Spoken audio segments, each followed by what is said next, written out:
All right, welcome everybody. Thank you for joining us for Resilient Starts here. We apologize for starting late since we had a lot of technical issues, but now we're ready to go and we're really excited to share this dialogue with you on transnational action and how the Filipino diaspora can help grassroots communities in the Philippines in addressing environmental issues. As you all know, today marks the one-year anniversary since Typhoon Haiyan made landfall in the Philippines. Typhoon Haiyan is basically the strongest typhoon ever recorded during human history. And in spite of the fact that it happened 1 year ago today, many families and communities are still without the necessary support that they need to withstand another typhoon season in the new normal of climate change. Today, we wanted to introduce to you a new learning tool that our organizations have been working on together. I am Erin Tanova. I am a community organizer with the Transnational Institute for Grassroots Research and Action.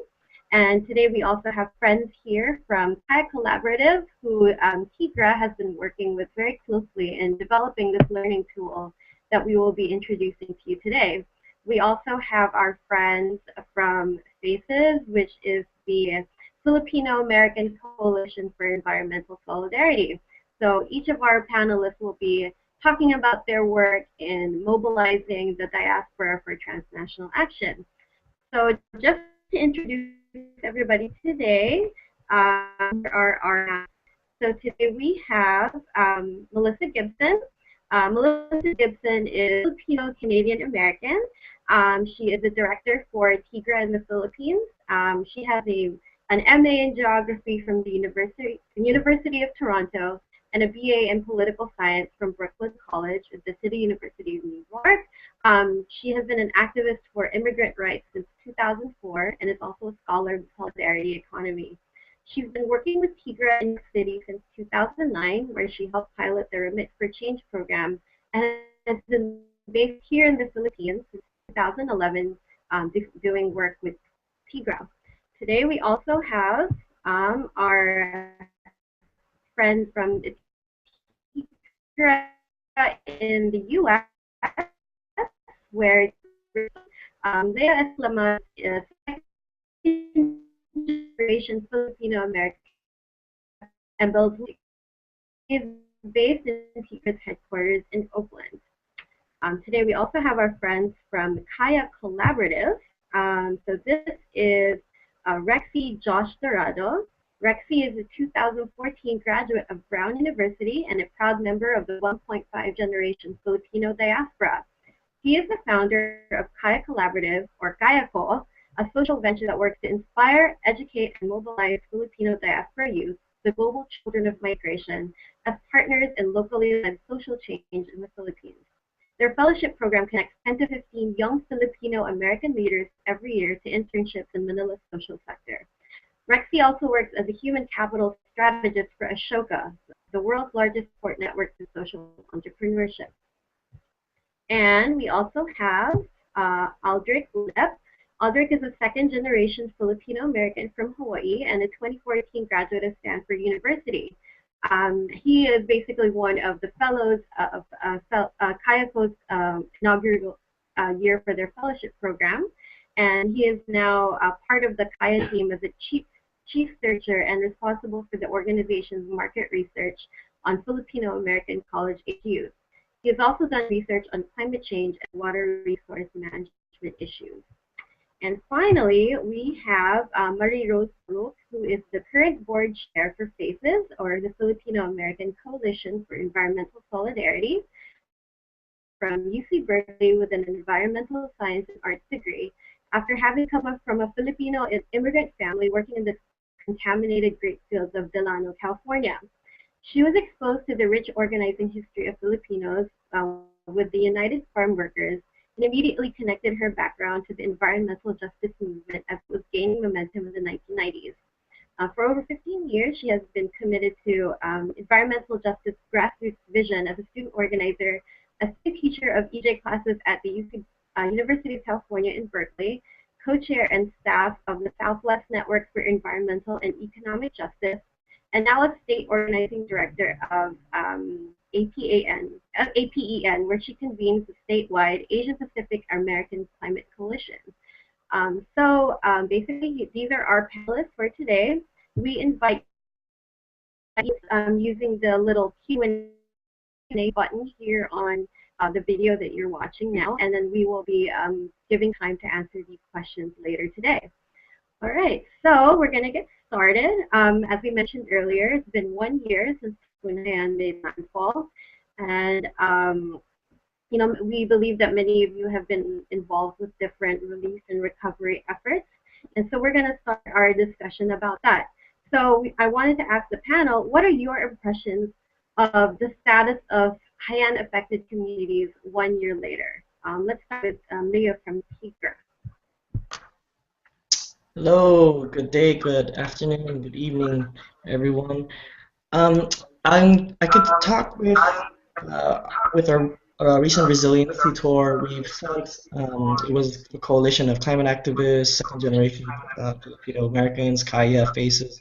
We all participated in a 2-week tour in the Philippines, specifically around Bantayan Island, and it was really, I think, galvanizing on 2 levels to see a ongoing community-based model of rebuilding, and with those two, with these communities we saw on Bantayan Island, we saw fisher folks who were rebuilding their boats, which we had funded a particular community organizing model of how do you build towards the long term outside of more so the charity model. So it was really inspiring to see over 24 Fisher Folk Association and guys really build their capacity, build membership, really kind of build their own internal organizing capacity to help, to help the local island. But obviously, with the backdrop of how much the community has came together,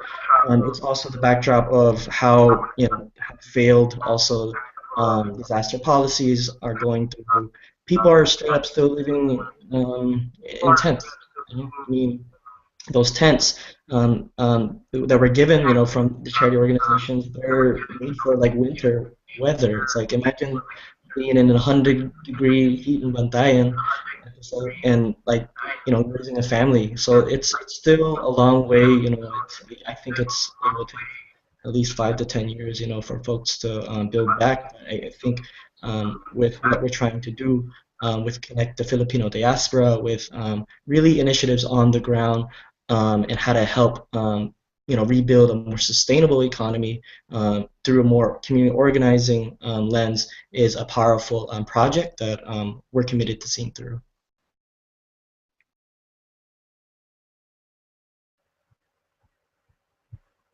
All right, thank you, Leo. What about from Kaya? What were you able to see when you started your fellowship program here in Manila just this past summer?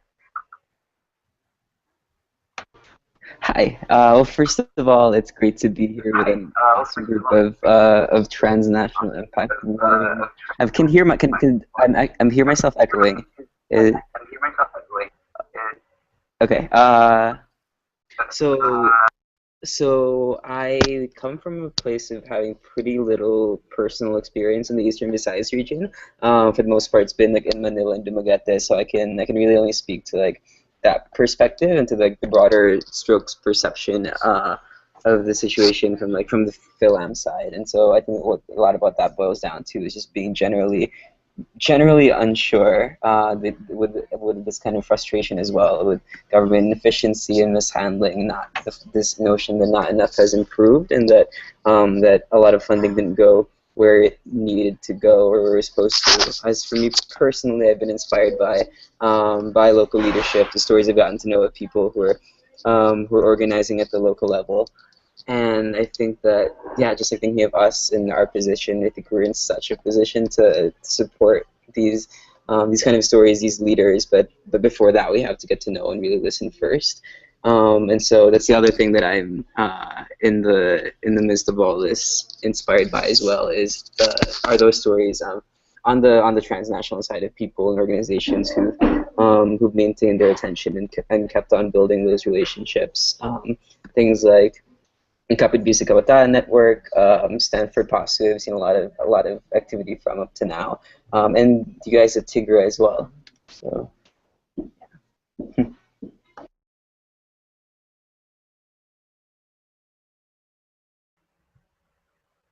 All right, thank you, Rexy. And then for Mary Rose, we know that FACES have had a lot of experience doing different environmental justice work here in the Philippines in the past. Maybe you could talk to us about like what you all have been doing related to helping Yolanda affected communities. Yeah, thank you for inviting FACES to this this hangout. FACES, last year when the typhoon hit, we had gotten together with Filipino-American community organizations here in the San Francisco Bay Area in California, particularly with FAJ, the Filipino Advocates for Justice. And we knew that from our other experience with communities internationally, whether that's from Haiti or South American countries, that rebuilding takes years, sometimes even decades. And so we sent a team of folks from FACES to the Philippines on the TIGRA tour this summer to do more research on what was happening and what people needed. And we also connected with a group called PMCJ, the Philippine Movement for Climate Justice.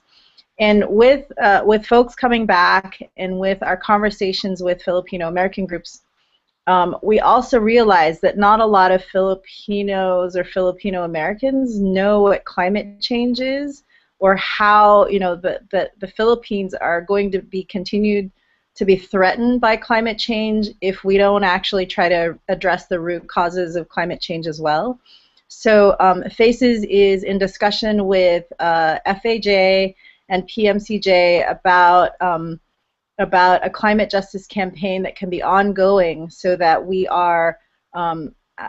have a campaign that is tracking both ways we can prevent disasters of climate change, as well as how we help communities in the Philippines be more resilient and increase the ability to rebuild across the Pacific. And so, so for now, we're about to launch our campaign, but this conversation with you all and TIGRA and others are important to us.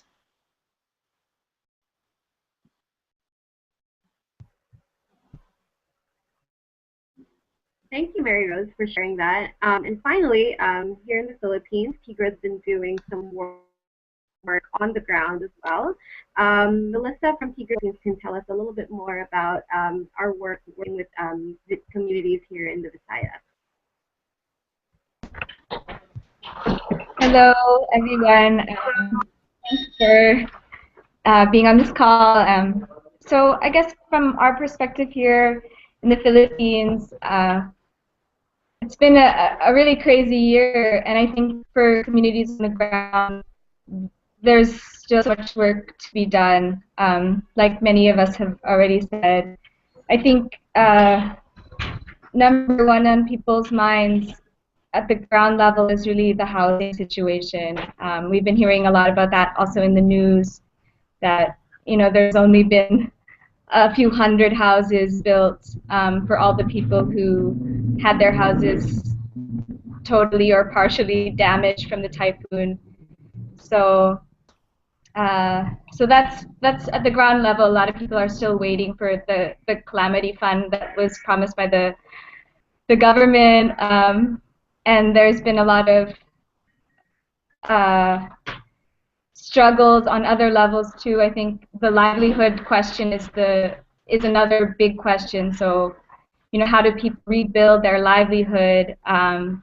Especially, so like Leo mentioned, we've been working with fisher folks in Bantayan Island, and we were part of doing a lot of fundraising and helping basically implement and manage a boat repairs project, and we were able to to repair about 630 boats, something like that.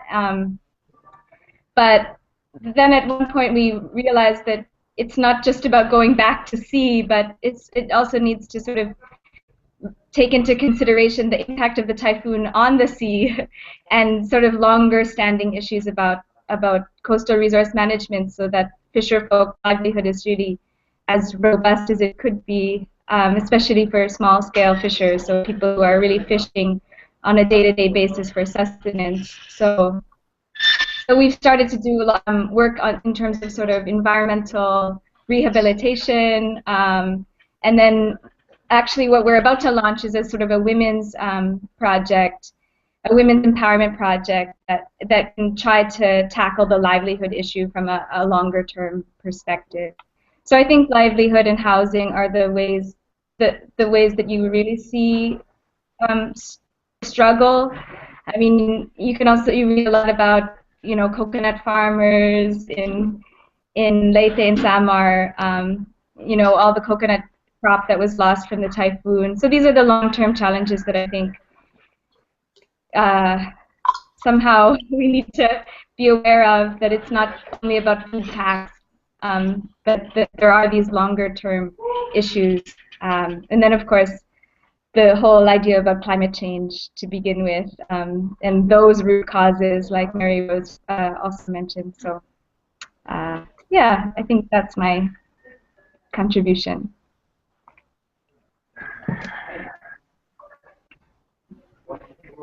All right. Thank you all very much for sharing your experiences and observations about what's going on the ground. It's quite clear that there's still so much that needs to be done, and that there's so many challenges along the way that makes it even harder to address it. And of course, there's the looming threat of climate change, which pretty much guarantees that in the long run, we can expect more of these sorts of events to happen. So our work is really cut out for us here. Which really brings us to our next topic and why we're all here today. As we mentioned earlier, today we're going to be launching a curriculum on environmental issues here in the Philippines, which TIGRA and Kaya Co have been working on very, very closely in very recent weeks. So we wanted to talk about that and how we can mobilize Filipino youth in the diaspora to educate and to do action on environmental issues here in the Philippines. So I wanted to ask, what is this curriculum about, and why is it important in addressing some of these challenges? Maybe Aldrich from Kaya can talk a little bit more about that. Sure, I can do that. So this whole curriculum was really started when we sent out a survey trying to ask what are the gaps in the Filipino-American youth resources, and how might Kaya Co's and TIGRA's curriculum work to address those gaps. And the survey asked questions like, which environmental issues do you think are the most pressing in the Philippines, and why? And what would you like to learn about? There was also an environmental knowledge section. And what we found was that, well, one of our most salient findings was that a lot of people rallied around this idea of mobilizing after the disaster. So right after Typhoon Haiyan, we had a lot of the students who were surveyed who did relief drives or did relief work in support of Typhoon Haiyan relief and rehabilitation. And so what our curriculum is a bunch of, we've put together a lot of resources from using our sources on the ground in the Philippines, and we really hope that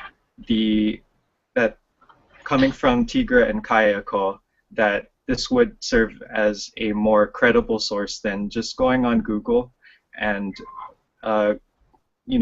trying to hunt down information that might be hard to find or might not even be publicly available. And so we try to compile all of that together, and it's an open source tool. So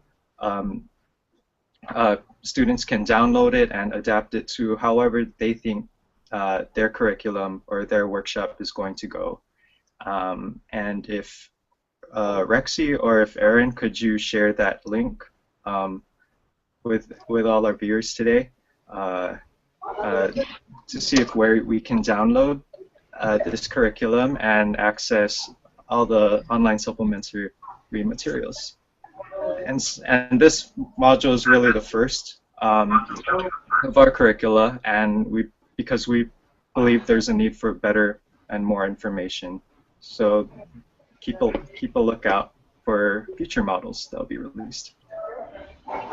Yeah, I just shared the link, but I don't know if our audience can see it. But I also want to kind of take us through a quick sneak preview of everything that we've been working on over the past couple of weeks. Let's see if I can get this to work.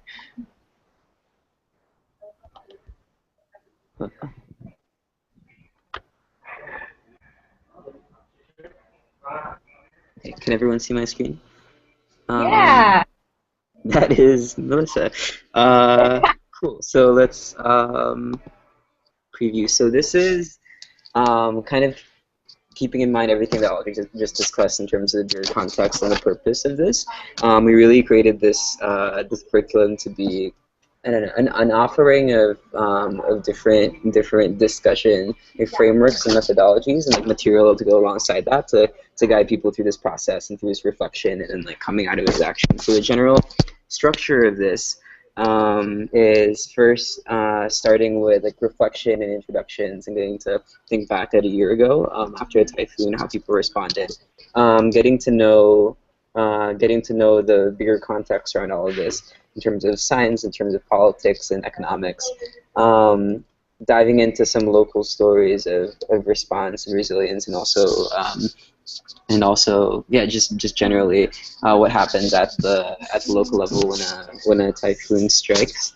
And then on the other side, transnational stories of how people have organized, and then kind of ending this. I think no matter which route people take, we want to encourage people to come out of these sessions having charted some kind of concrete way forward. And so we have at least a suggested structure for that kind of discussion as well. So overall, there's some scientific context, especially regarding the tropical winds, a few more academic concepts, but overall, it's really centered on stories and on facilitating discussion. We want people to be engaged who aren't necessarily experts, but at the same time, want to ensure that there's like this depth of foundation knowledge that's there. So I think this piece is really among a lot of other things that an attempt at finding that balance between like building consciousness and also making it accessible. And I think a lot of that again boils down to these are frameworks and techniques for discussion, and then also those case studies and deep dives into what goes on both sides of transnationally and at the local level.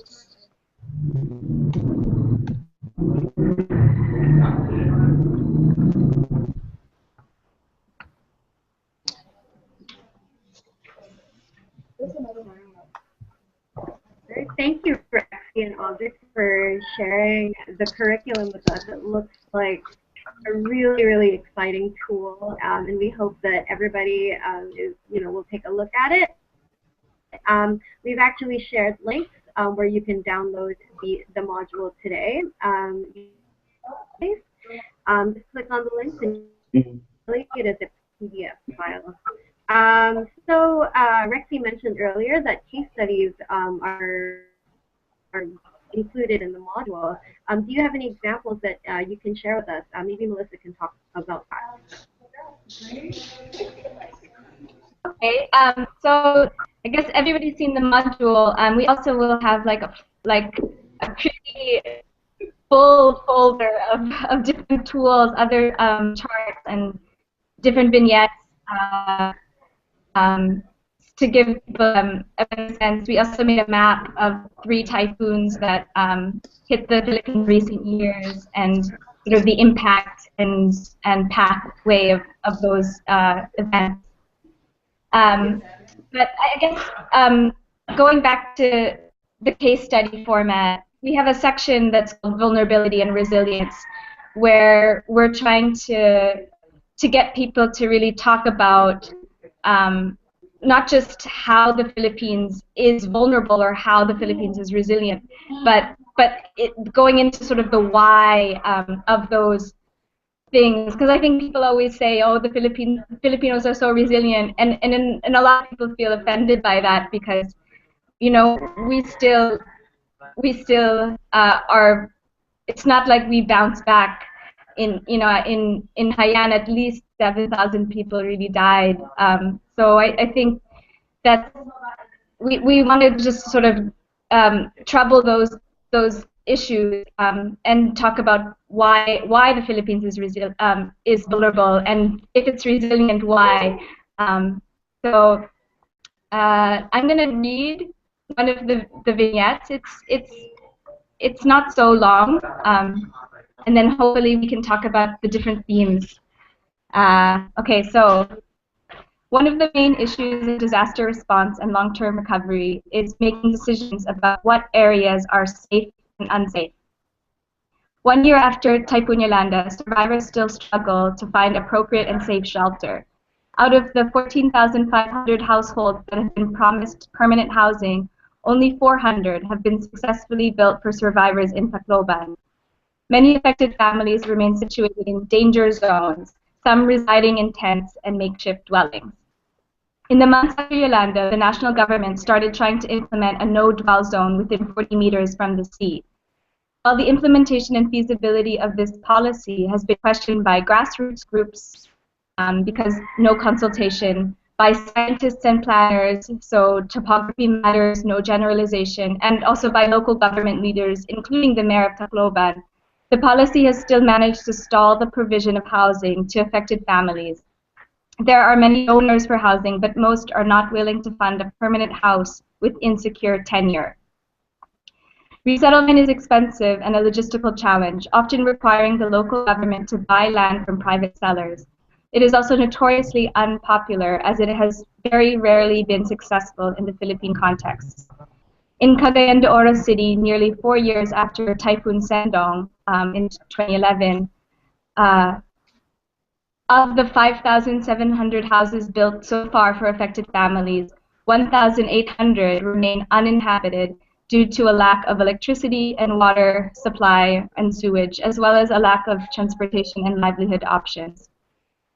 In areas deemed unsafe, there continues to be residents.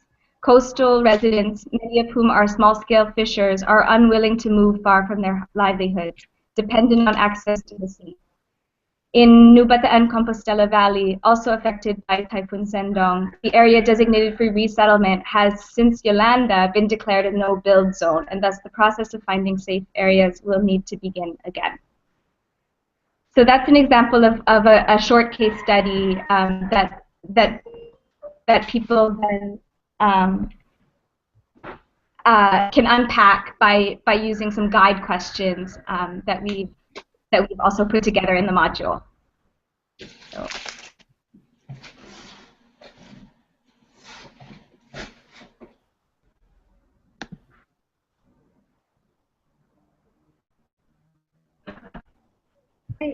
Thank you so much, Melissa, for sharing a case study. I think it's really important to give people a context for, why we're doing this, and why it's so important for us to continue our work later, and anticipating more large climate events to come. So, as you know, the name of this event or this dialogue today is called Resilience Here. And so we've been talking a lot about resilience and a lot of talk about how people are resilient, but do we actually know what that means? So let's look at the concept of resilience. What do we mean by that? Perhaps Leo from TIGRA could talk to us about this. Sure, thanks, Aaron. Well, I think when we break down the concept of resilience, you have to see it resilience in the face of what. And I think for the Philippines context, it's really it's the work of strong communities adapting in the face of political, economic, um, environmental disaster. And especially when we talk about the Philippines context, our resilience has always been inter-island, inter-barangay, transnational. That it's whatever affects the homeland in the Philippines, it affects the 10 million Filipino diaspora throughout the globe. And I think it's always resoundingly a transnational action when a disaster hits, because that's when like that's when all of our communities try to revisit again what's happening. To that's the biggest part of our community's philanthropies. When a disaster hits, outside of also ongoing remittance industries that we support. Every day, millions of Filipinos um, will send we'll send our money home, to families to support their long-term education, um, as well as their own ambitions. So, resilience, I think, in the Philippine context has always been transnational, but at the same time, it's a balance of really local communities to exercise their community power, because even in the face of the next recovery, or even when all these policies like resettlement is coming down the line that Melissa have shown, the only way a community can rebuild stronger is through an organized community participatory power. I mean, that's the same way that people will be able to organize. When the World Bank visits, when there's so many forces that happens, especially in the context after a disaster, where you know um, community power will try to plan you out of existence. Like we've seen in New Orleans, communities have been planned out of the big larger discussion of how to rebuild. So TIGRA and Kaya, this is a great tool where people can actually understand really what's the issues on the ground, unpack how these issues really get translated on the ground, and but at the same time, where can the Filipino diaspora insert energy and movement into particular powerful fights that our folks that are dealing with, and can contribute to resilience.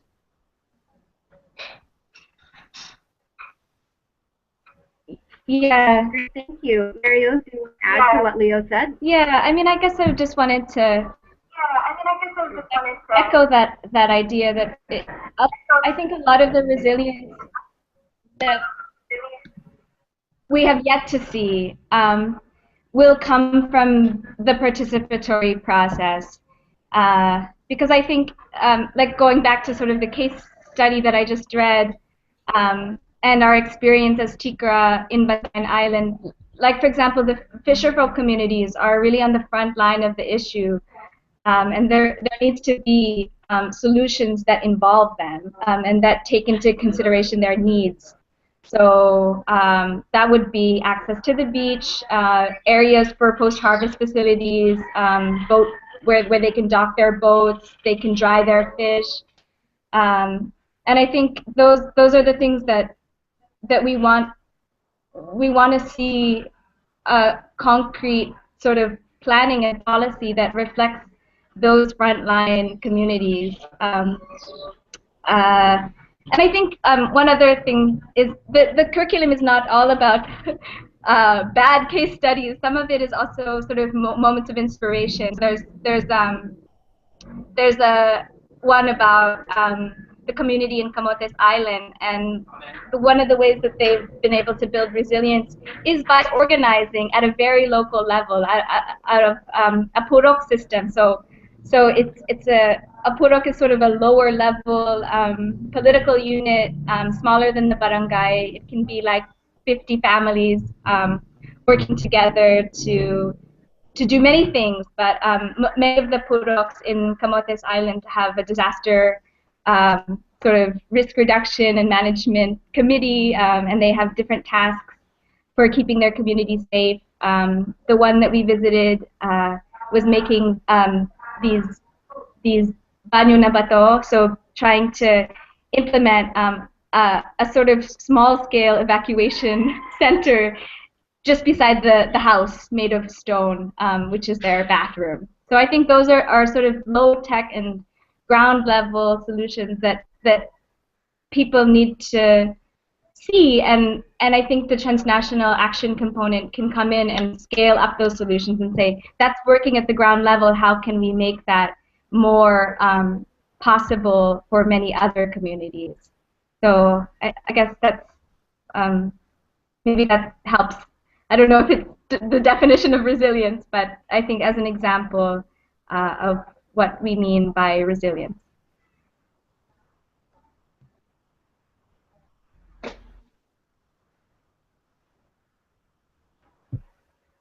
What about from Kaya? What did you learn about resilience in the process of making curriculum? Right. So a lot of what, well, from my end, what I learned about resilience was that the the main takeaway is that resilience is not easily defined.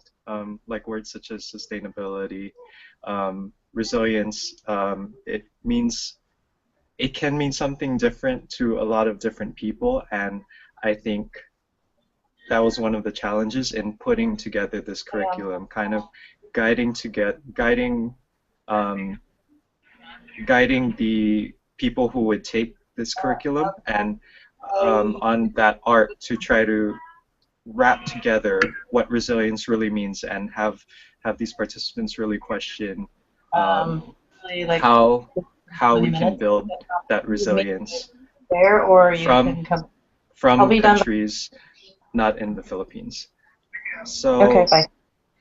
I'm just going to echo a lot about what Melissa said about how what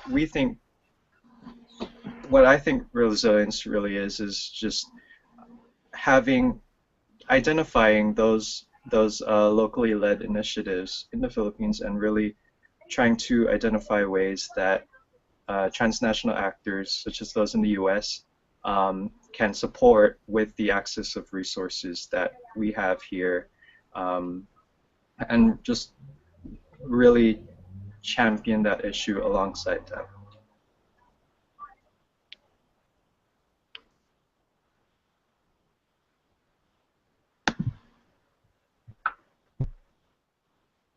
Great, thank you so much, you guys. So apart from resilience, another huge concept that we've been talking a lot about today is the idea of transnational action and how it can help with the frontline communities on the ground here in the Philippines. So, I wanted to ask everybody in the panel, say this curriculum is widely successful. What's the next step? In the diaspora who have become more knowledgeable and are ready to act on environmental issues in the Philippines. What kind of impact can they create on the ground here?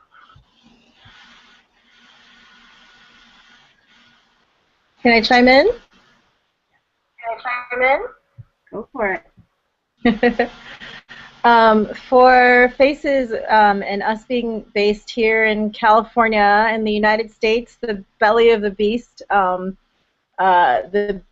to climate change is all of the industrialization of society, right? So all of the materials that power all of our electricity and our cars is what's causing climate change, right? And for those industrialized countries and the people that live and use those is what's throwing our weather out of whack. And so in California, for us, it's about root causes of climate change, and that frontline communities, that there are frontline communities both at the causes of climate change and the effects of climate change. And so for those PhilAms here in California, there's a lot of frontline communities that are at the fence lines of oil refineries and power plants and freeways, and if we are able to take action to have California and the United States take responsibility for the climate pollution here in the United States, that we are able to help frontline communities in the Philippines and other places where climate change is unfolding.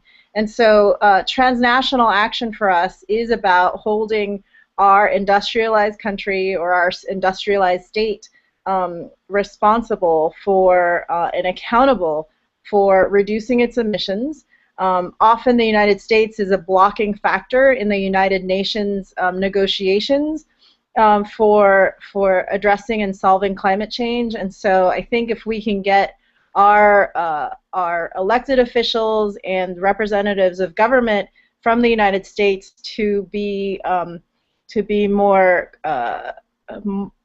more friendly to climate policy and climate issues and climate actions on our government level, including in the United Nations, that those are actions that we can take from here in the U.S. to help those abroad. And so FACES actually sent a delegation of folks to New York a month and a half ago for the People's Climate March, and connected with 400,000 other people from the United States and internationally that were ready to take climate action with the United Nations and to tell the United States that stop blocking those negotiations. And the more people we can get to be these climate activists and climate leaders that aren't just white people, but also Filipinos, other Latinos and blacks, that we can actually impact that tide of people caring and solving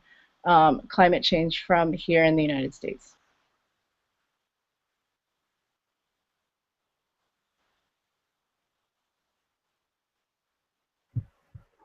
Thanks, Mary Rose. What about our friends from TIGRA? Melissa, do you have thoughts about what are doing? So I completely agree with Mary Rose that there needs to be some transnational action that targets the emission side. But I think from here in the Philippine perspective, we're also really interested in transnational action that builds adaptive capacity and builds resilience, and also builds knowledge about the root causes of climate change for frontline communities here in the Philippines. And what we've been building out is a long-term partnership, basically, between folks in Bantayan, a very frontline community, with transnational allies, and we've done that through the Resilience Tour, which we already mentioned, and this Women's Empowerment Project, which is about to launch as Maria gets here, gets to Bantayan actually tomorrow. So I think, in some ways, we don't have all the answers for what a partnership really looks like, but I think we're building it. We're building a partnership that can do a lot more for climate adaptation and sort of the idea of a just transition. Like, how do communities really transition out of a fossil fuel-led energy situation and into sustainable development, sustainable livelihood. So I think that's like something really exciting, that transnational action can really be happening where in the diaspora, but it can also be happening in the Philippines on this issue. So maybe Leo has something more to say about that from TIGRA's sort of perspective. Yes, from our end, I mean, we know that climate change is definitely not going to be solved next week or tomorrow. And what we are interested in really is, how do you create a resilience infrastructure? How do we create an economy that reflects our values, that reflects our community values? And we know what we don't want, definitely, like economy that continues to exploit, that is based on the industrialization that Mary Rose and FACES is fighting for, and that actually reflects, an economy that's sustainable and that empowers our communities. So what I hope my hopes for this tool, this very powerful tool that relates to the issues and the stories really of what our kababayans are facing on the ground is I hope it just creates a closer bridge um, and it's a tool, to unpack what is our power as Filipino Americans, as global citizens in the diaspora, to relate to the Philippines. At the same time, how can we contribute, in a meaningful way?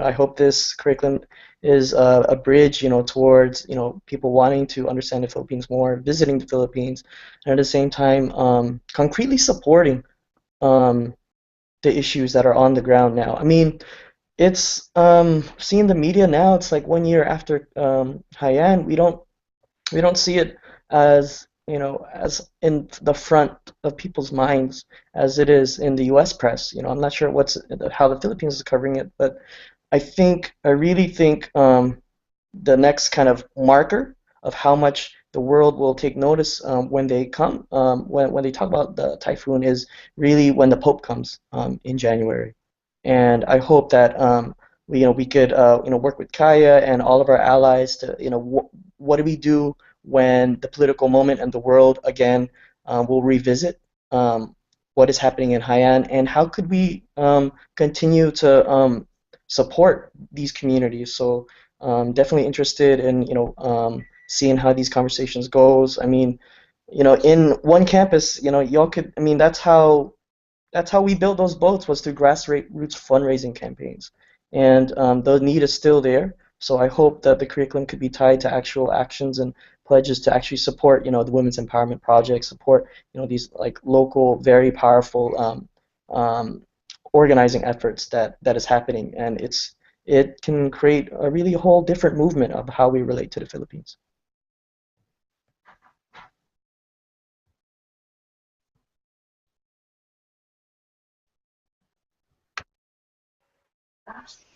Great, thank you. What from our friends at Kaya? Maybe Rexy, do you have something to add to that? Yeah, and so you mean I think overall I just want to echo a lot of what's already been said. On our side, we're really looking to build long-term partnerships to create deep relationships, and at the deeper level, really change the way that I think, as Leo was just saying, that people see themselves and their lives, their positions in relation to the Philippines. To appreciate, and it's kind of going back to what we talked about earlier, to appreciate the resilience that's there, the real resilience that's like active in systems level, and not just passive, and to hear what people are demanding, and to understand the role that we can play in kind of building that resilience and driving change through our networks, through our influence, and through our transnational in-betweenness.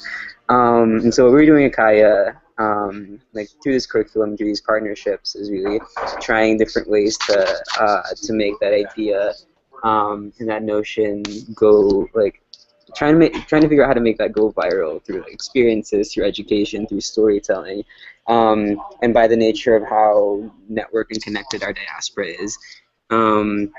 And then beyond that, figuring out how to make that ripple out to the people around us, because how else does the world learn to care about and learn about the Philippines?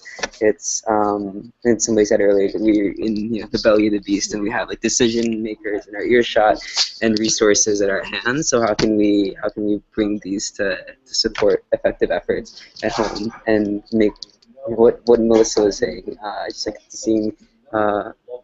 seeing what works at those local levels, and doing what we can to kind of supercharge and accelerate that.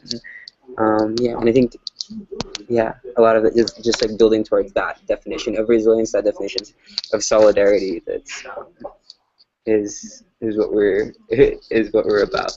So, and what I think that this whole conversation and this curriculum and this group of people, I think, is really like we're all kind of mutually driven by. Mm.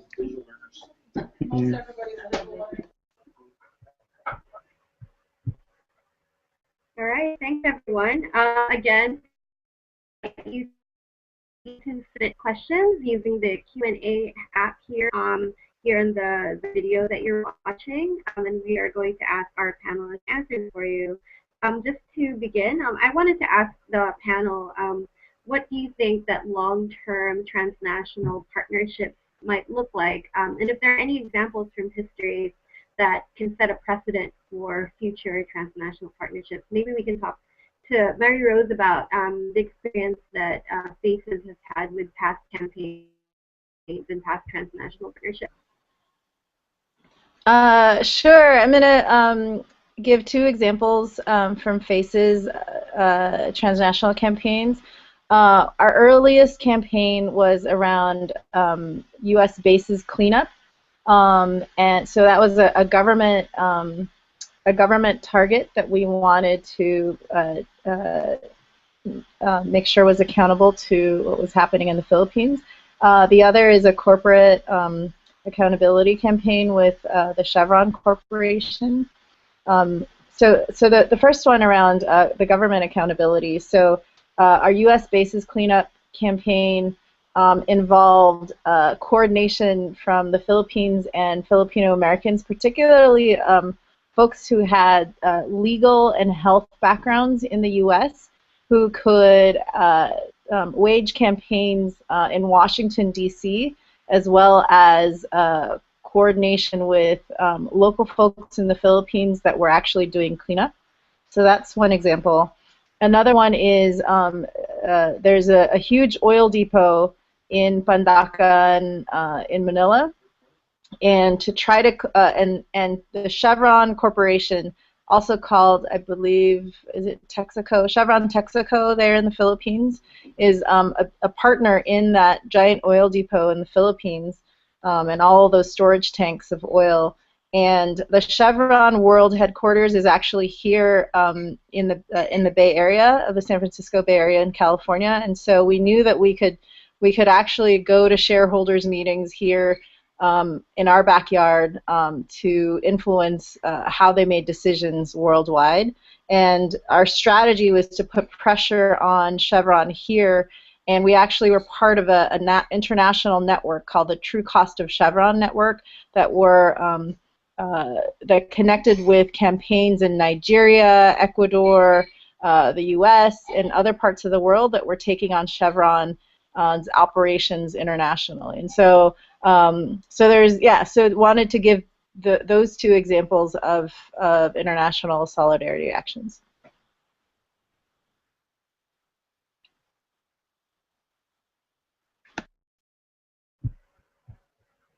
Great.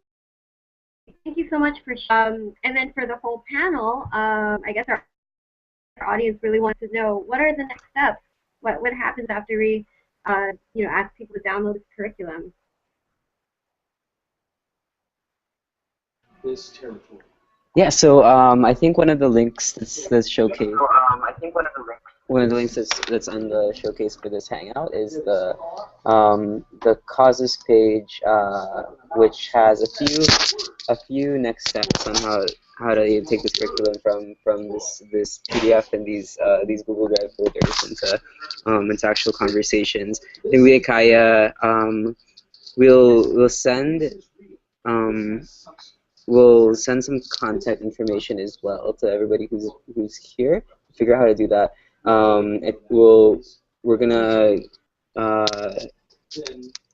We're creating a system to just like support these different initiatives and like different people trying to mobilize around this curriculum over the next few months, because I think there's a lot of questions that we'll want to kind of discuss together as well, and like learnings that we want to take in as we continue to craft the curriculum. And so yeah, so pledge through causes. I think the link should be there, and then get in touch with us, and we'll kind of talk through how to move forward.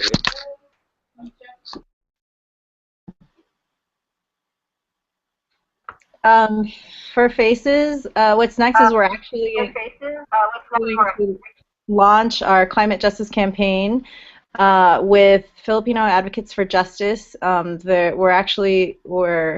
working with their youth in Union City, California, on a garden project. And then also our partner in the Philippines is Philippine Movement for Climate Justice, who will come over in December on their way to Lima, Peru.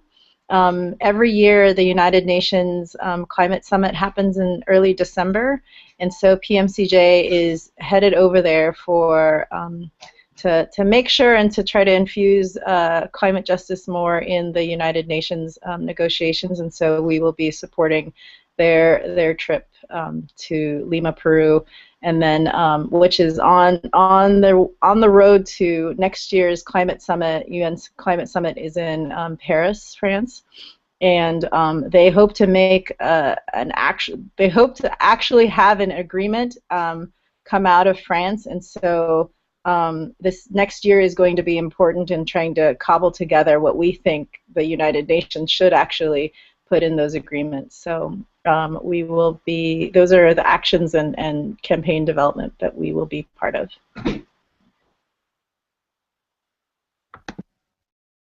Yes, and on the U.S. TIGRA side, we're going to be having our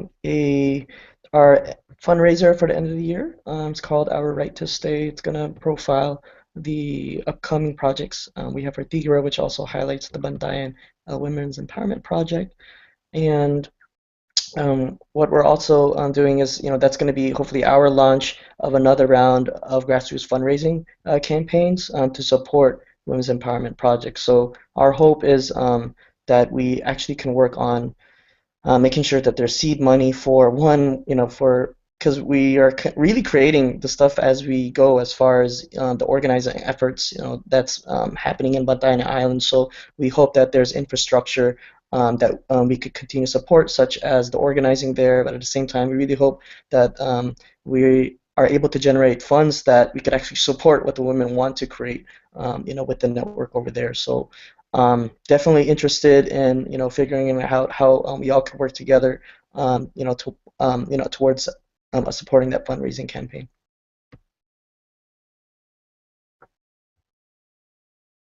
I just wanted to add a couple of things too that I forgot to mention.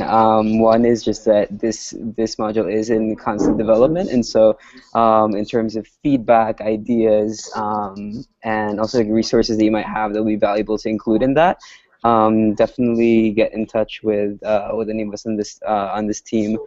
And if either you've done the curriculum or you're involved in these issues and you want to be able to kind of explore this more more up close in the Philippines, and if you're somebody who lives outside the Philippines, diaspora or not, we are at Kaya, we're accepting applications for our fellowship till end of this month, and so like a lot of the discussions that led to this curriculum actually happened through some of the conversations and design sessions that we had in Manila this past summer, and so to be kind of there, like learning, and then also potentially being involved in the next steps of this and other things like it.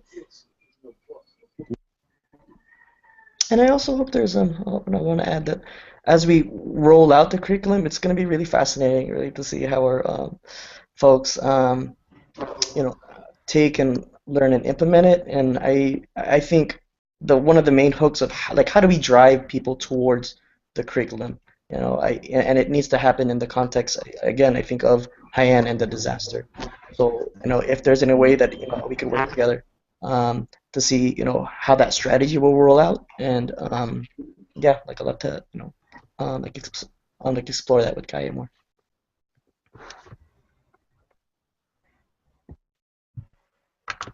Can I also just Thank you so much. Yeah, go ahead. Sorry. just I mean, from the Philippines side, we're definitely open for people to come here and see what's going on the ground. And Leo mentioned that we're doing a big fundraiser, but as part of the December 6th event in the Bay Area, if you're there, is you can win a trip to Bantayan Island. So we really hope that people will, as we grow this sort of movement for transnational action, that there really will be opportunities for people to come here and engage with frontline communities, so that we can really move this as one movement. So just a plug, win a trip to Bantayan Island.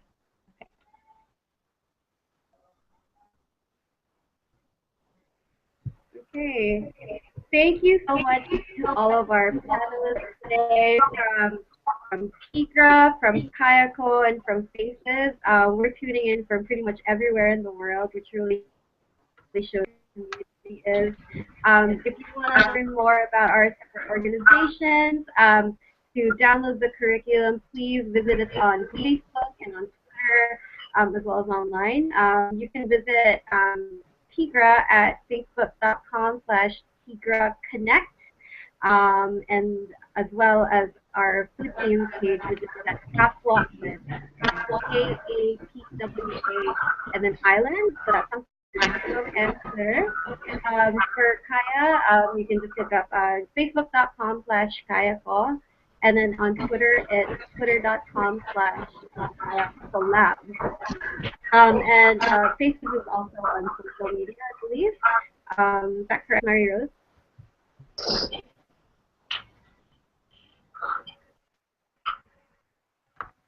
Yes. Yeah. Okay, great. So just look for us on social media on the links that we shared. And if you have any more questions, please feel free to reach out to us online. So thank you all very much for taking the time to share this dialogue with us and to learn more about how we can mobilize our global Filipino community on environmental issues here in the Philippines. And have a great day. Goodbye from Quezon City, the Bay Area, DC, and Hawaii. So bye.